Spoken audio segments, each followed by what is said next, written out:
The studio lights blazed hot, the cameras rolled, and millions of Americans leaned forward in their living rooms, waiting for the clash. It wasn't just another political interview, it was a battle of reputations, a test of character under fire. Kaitlan Collins, sharp as ever, stared across the table at John Kennedy, her voice crisp, her tone unyielding. "Senator," she said, her words slicing through the silence, "many Americans believe you are simply unqualified for the presidency. What makes you think you deserve the trust of this nation?" The air thickened instantly. Viewers at home froze. Some smirked, nodding in agreement with Kaitlan's bluntness. Others clenched their fists, outraged at what they saw as a personal attack. Kennedy himself sat perfectly still, the corner of his mouth twitching just slightly, not in anger but in deep reflection. The pause stretched so long that one could almost hear the humming of the studio equipment. And then,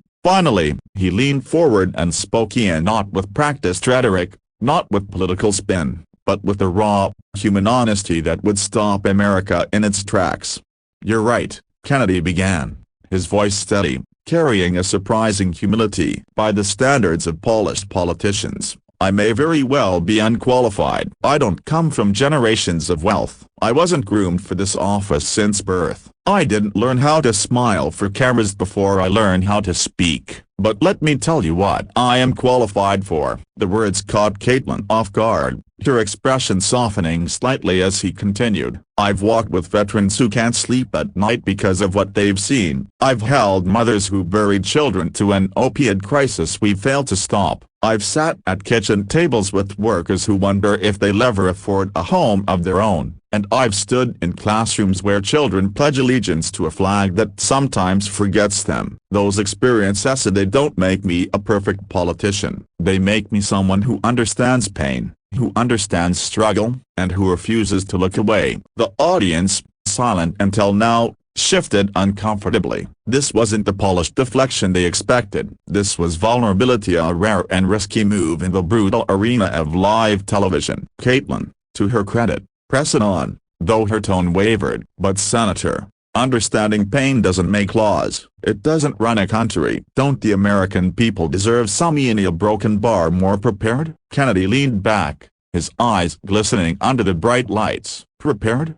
he echoed softly. "You want to talk about being prepared? Tell that to the single father working 2 jobs just to keep his children fed up. He's prepared. Tell that to the nurse who held the hand of a dying patient through the pandemic. She's prepared. Tell that to the small-town teacher who buys her own supplies because the system forgets her. She's prepared. These people don't have titles or offices, but they carry this country on their backs every single day. If being qualified means living in ivory towers and forgetting those voices, then I never want to be qualified." The room erupted, not in applause, not in boos, but in stunned silence, the kind of silence where words sink deep and change the air itself. Kaitlan's hand trembled slightly as she adjusted her notes. She wasn't rattled often, but this wasn't the answer she had expected. Kennedy wasn't dodging. He wasn't boasting. He was holding up a mirror to America, forcing everyone to see themselves in his response. Moments later,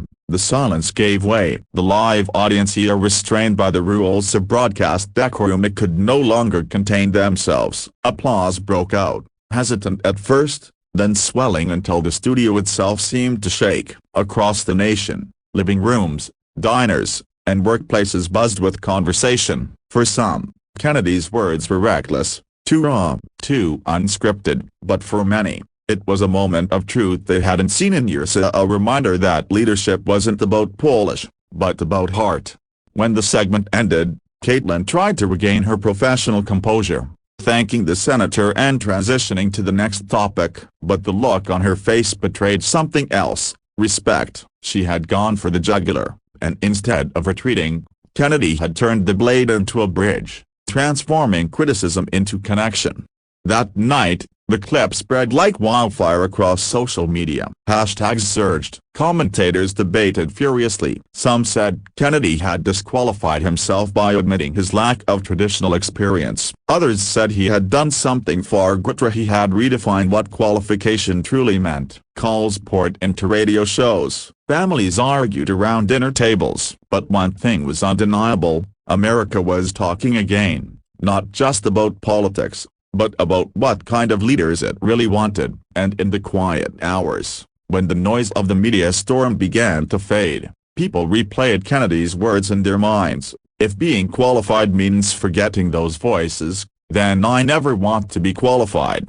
It was more than a rebuttal. It was a challenge to every American watching, to measure greatness not by credentials, but by compassion. By the time the next morning's sun rose, one thing was clear. Kennedy hadn't just shocked America, he had touched its soul. And for a nation starved for authenticity, that shock felt less like a scandal, and more like hope.